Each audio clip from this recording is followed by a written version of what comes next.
Hey, bud, I hope your week's been going well. Praying for the quiz this Thursday. Hope you got that practice in on radians to degrees, degrees to radians, as well as trig functions for your 0, 30, 45, 60 degree, and 90 degree. So in that first quadrant, that's 0, pi over 6, pi over 4, pi over 3, and pi over 2. This section 4.5, which is what we're going to go over, is on graphs of sine and cosine. Now we're going to develop the graph of sine and the graph of cosine. Once we develop that, you'll just need to memorize what it looks like. And then from there, what we're going to do is we're going to stretch and compress it horizontally and vertically. And then we're also going to be shifting it vertically or horizontally. We may flip as well. So we're going to go through and review what all that looks like with stretching and compressing and flipping and that kind of thing. So let's start with the graph of, so this is, so section 4.5 graphs of sine and cosine. Okay, so let's start with sine. So we're going to graph the function f of x equals sine x. So x, the thing we're plugging in is the angle. So I'm going to need, and we're going to do this in radians. If it doesn't say, you always assume it's radians. But we're going to be plugging in. Okay. So we're going to start with, if we start with x equals 0, we're starting with an angle of 0. So in other words, we're starting an angle that looks like this. Okay. Basically, it's completely 0, but I want to just draw it in. Now remember, sine on the unit circle, which is what we've drawn here, sine is the y part, right? And cosine is the x part. So sine, the sine of the angle 0 is the y part there, and the sine of 0 is 0. So what that means is that this function, f of x equals sine x, when I plug in 0, when I have an angle of 0, the sine of that angle is also 0. So sine starts here at 0. Okay. Then what I notice, if you think of the y part, as this angle increases, so if it were like at 45 degrees, pi over 4, that sine would be root 2 over 2. When it gets all the way up to an angle of pi over 2, so if x is pi over 2, if my angle is pi over 2, the sine of that angle is 1. So think of this function as tracking. This function is tracking what, when I plug in an angle, what is the sine, and later on we'll do another one where we're looking at the cosine. Now pi over 2 is actually like 1 point something, so let's try to do this to scale. It looks a little more like that. Okay. Now when I plug in the angle pi, so if I come back over here, my sine is decreasing, getting smaller, when I have the sine of pi, again, sine is the y part, the sine of pi is 0. Okay. Then if I come down here, my sine is actually negative, right? Because my sine is y, and y is going in this third quadrant is negative. So when I get to 3 pi over 2, in other words, 270 degrees, the sine is negative 1.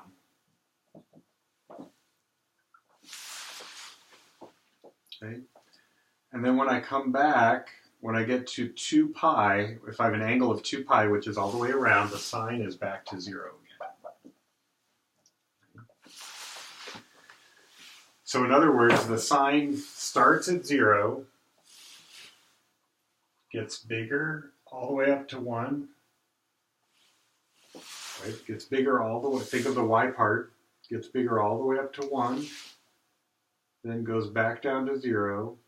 Then goes down to -1. Then goes down to 0. So it looks a little bit like this.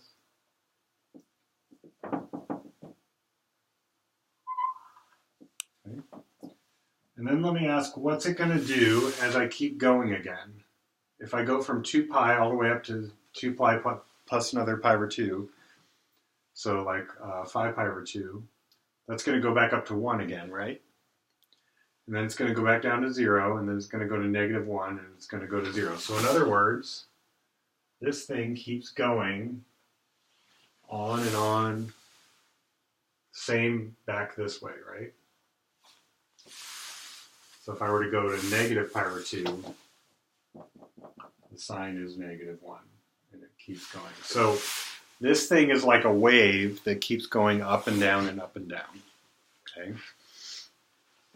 That's the sine function, and you'll notice that once you go from 0 to 2 pi, you get another copy of it that's happening again. So when a function has multiple it just looks like copy after copy after copy after copy. We call that periodic. And the length that we have to go until the copy starts showing up is called the period. So this is a period. And in this case, the period of the function is 2 pi. That's how far I have to go until the function looks like it's copied again.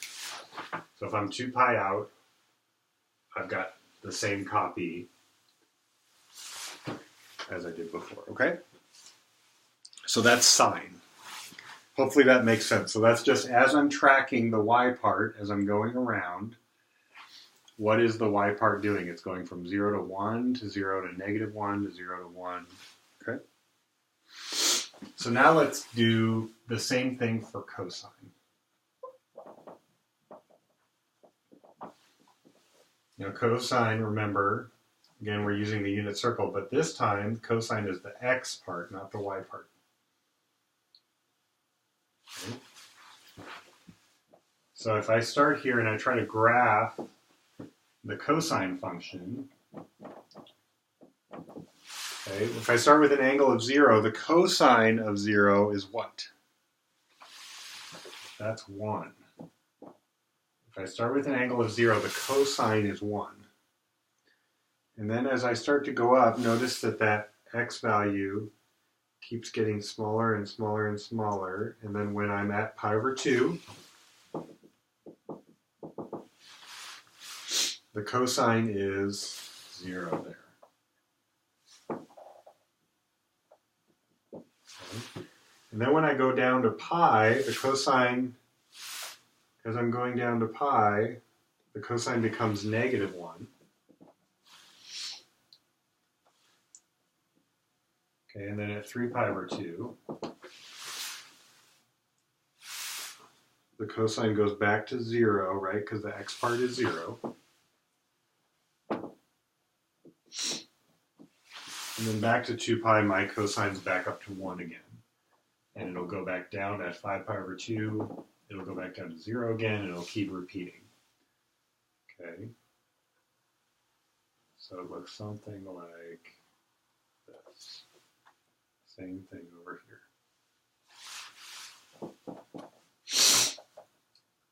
Okay, this is -pi over 2. Again, you'll notice it starts repeating after we go 2 pi. So this has a period of 2 pi. All right. A couple other things to notice about the sine and cosine functions. What's their domain? Their domain is all real numbers. There's no problem sticking anything into these functions. That's not true for all trig functions. We're going to see some issues with tangent or cotangent. Those can be undefined. Another thing you'll notice is that the wave here, both for sine and cosine, never gets above 1 and never gets below -1. So we call that maximum height, or that maximum distance away from the x-axis, we call that the amplitude. Okay, that has a formal name. This, how far away from the x-axis you can get, this is called the amplitude. And for both sine and cosine, if I haven't modified them at all, the amplitude is always 1. Okay, 1 is the highest it can go, and -1 is the lowest it can go. All right. In other words, that the range is -1 to 1. So, another thing that you might notice is that if you were to turn this function 180 degrees, it would look the same. That actually makes sine an odd function. Whereas this one, if you flip it around the y-axis, it looks the same. So this is actually an even function. Cosine is even, and sine is an odd function. Okay. All right. So now, there's actually a lot of applications of sines and cosines in physics because there's a lot of, you see a lot of waves showing up, like light waves and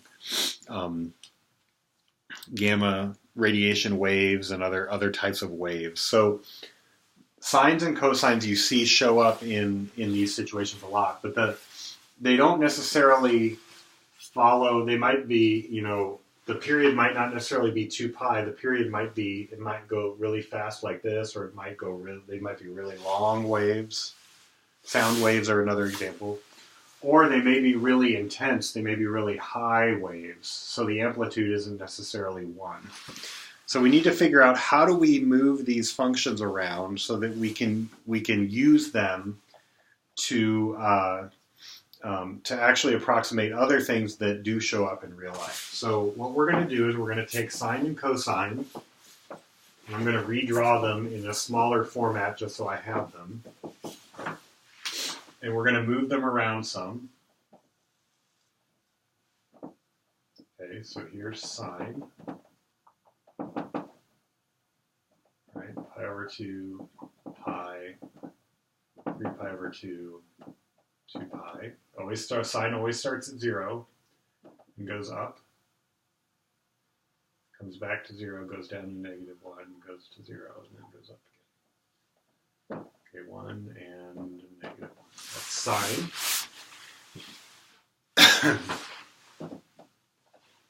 Okay, and then cosine.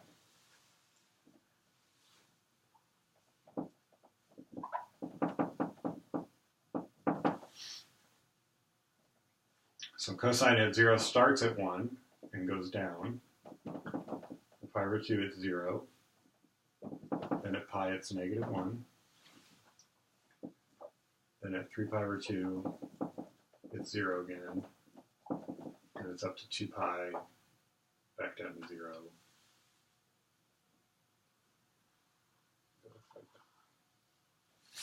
These two functions, you have to memorize them.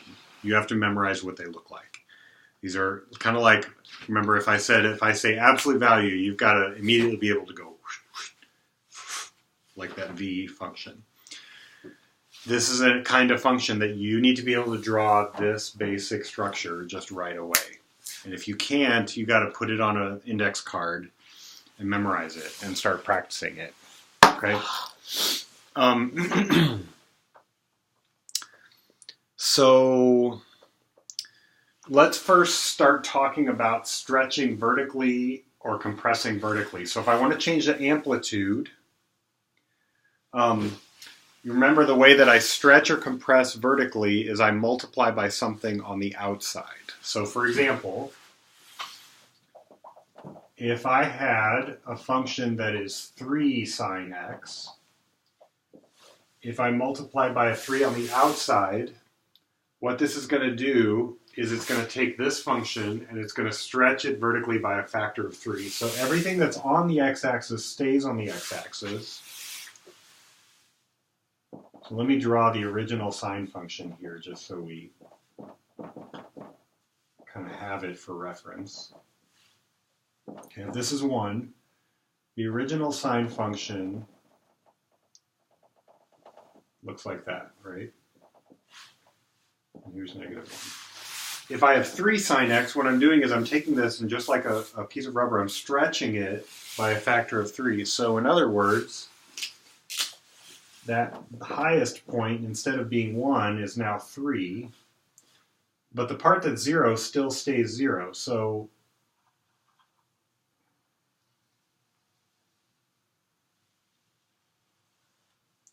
what ends up happening is that I end up with something that goes up to 3 and down to -3.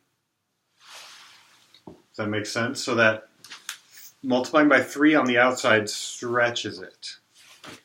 If I instead wanted to shrink it, like instead of 1, I wanted it to be 1/2, then what I could do, so let's take the function, let's say g of x is 1/2 sine x. That, instead of being like my normal sine, is going to have half the size that it did before. But it still crosses the x-axis in exactly the same place. Okay, so you see how that's half the amplitude. So this one's 3 times the amplitude, this one's half the amplitude. Okay. So that's stretching this way. We can also stretch or compress horizontally instead of stretching or compressing vertically. Now, the thing to remember with this is that the inside, when we're doing vertical, it's outside. Horizontal is inside. Okay, so that's a vertical has to do with the outside of the function. Horizontal has to do with the inside of the function. And remember, the other thing to remember is that when you do something on the inside for horizontal, this is the opposite of your typical intuition. So we used to use this, do you remember when if we would add something on the outside, that makes it go up, and subtract makes it go down. But when we add something on the inside, we normally think it would go right, but it doesn't, it goes left. And subtracting makes it go right. Same thing for multiplying. So if, for example, I had the function sine of 2x, so I'm multiplying by 2 on the inside. Let's draw our original sine function.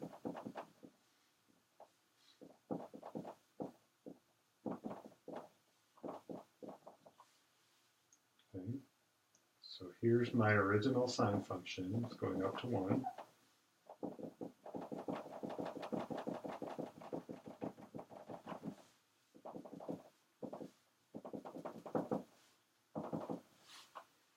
Okay. 2x, normally we would think that the 2, because it's on the inside, I know it's going to act horizontally. It's going to be stretching or compressing. Now normally you would think if you multiply by 2 that stretches it, but again, now that we're on the inside, it's the opposite, so it's going to compress it.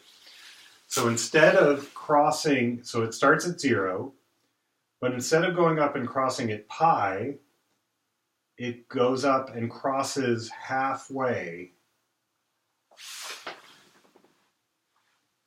Do you see that? So I'm taking this, I'm shrinking it by a factor of 2. Same thing here. Instead of coming up, down, and crossing at 2 pi, I'm going to go up and down, and then I'm going to cross back up at pi. Okay. So in other words, this is going to give me a wave where the period, before the period was 2 pi, where it repeats. Now the period is pi instead. It gets shrunk this way. Okay, so that's stretching. And if instead I did like let's do a different function. Let's do g of x. I'm not sure if you can see the blue here, but is sine of 1/2 x. That is actually going to, the 1/2 we would think it would shrink, but it actually stretches. So instead of going up and then coming down at pi, it's going to go up and down at 2 pi. And then down, and it's going to cross back up at 4 pi. Okay? Make sense? So that's stretching and compressing. Now we can also do shifting, we can shift stuff up and down by adding stuff on the outside of the function, or we can shift stuff horizontally by adding or subtracting on the inside of the function. So let's take an example here.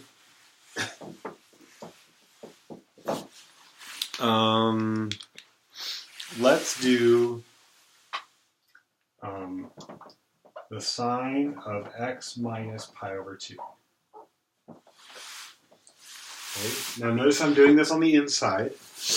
It's always good to draw the parent function. So in this case, the parent function is sine. So you're going to get tired of drawing this, but it's always really good practice because it forces you to memorize this function. I start here, I go up, go here, go down, go up. Okay?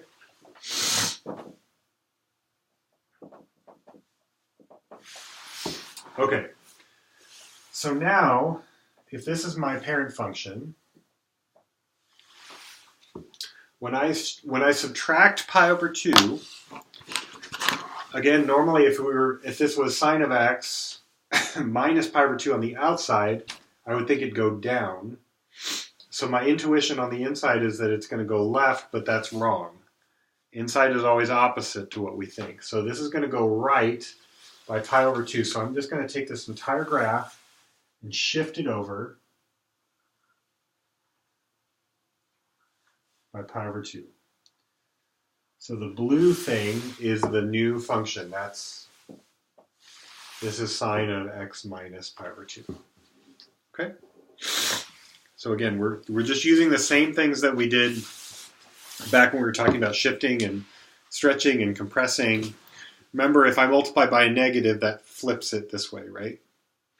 So if I had sine, let's do a different one. Let's do, if I did cosine, let's do negative cosine. Okay, I'm going to start by drawing the regular cosine. Cosine starts at 1 when x is 0. And it comes down to 0 and then down to negative 1. Then back up to 0. And back up to 1.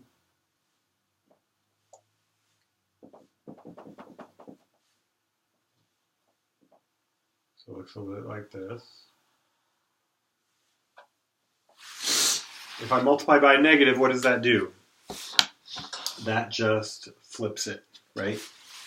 So instead of starting at 1, it starts at negative 1 and goes up instead of down.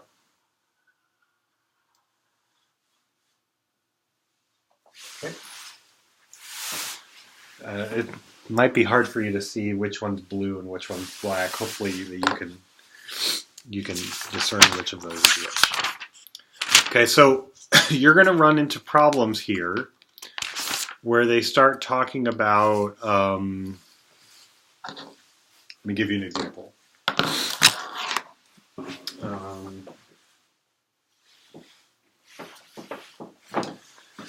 So they'll say something like,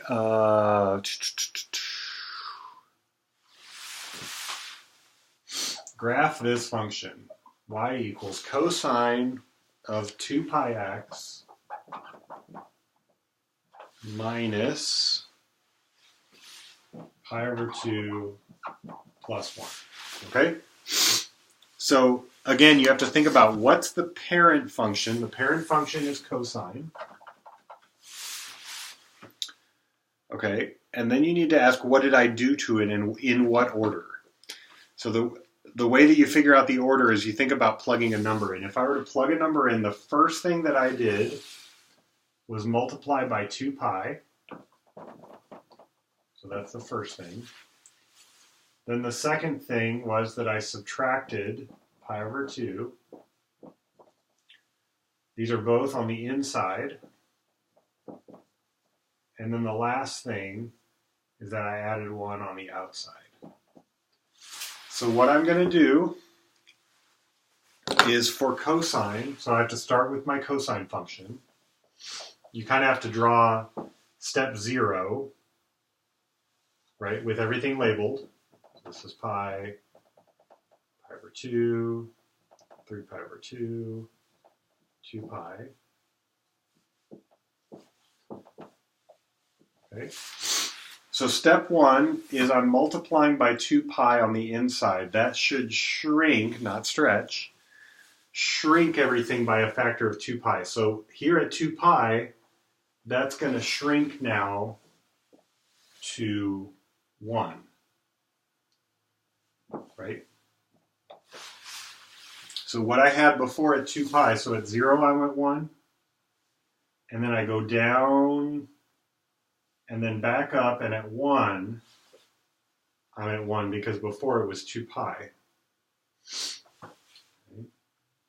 So this is 1/2, a fourth, and 3/4. So go down to -1, and then back up to 1. And keep going. So that's step 1. Step 2 is that I'm now subtracting pi over 2. Okay. So now what I have to do is shift over pi over 2. And again, I'm doing this on the inside, so instead of going left, I'm going to go right. So I'm going to shift this over by pi over 2. And then what's the last thing I'm going to do? I'm going to go up by 1. So all 3 of those things, I got to kind of do a step 1, a step 2, a step 3. And then this last graph is the one that's kind of my answer. Okay?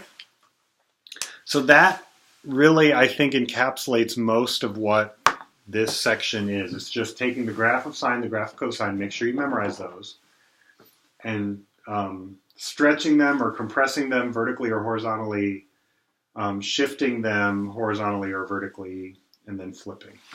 Okay? So come at me with questions. And again, praying for a great week for you, John. And I'll see you this weekend.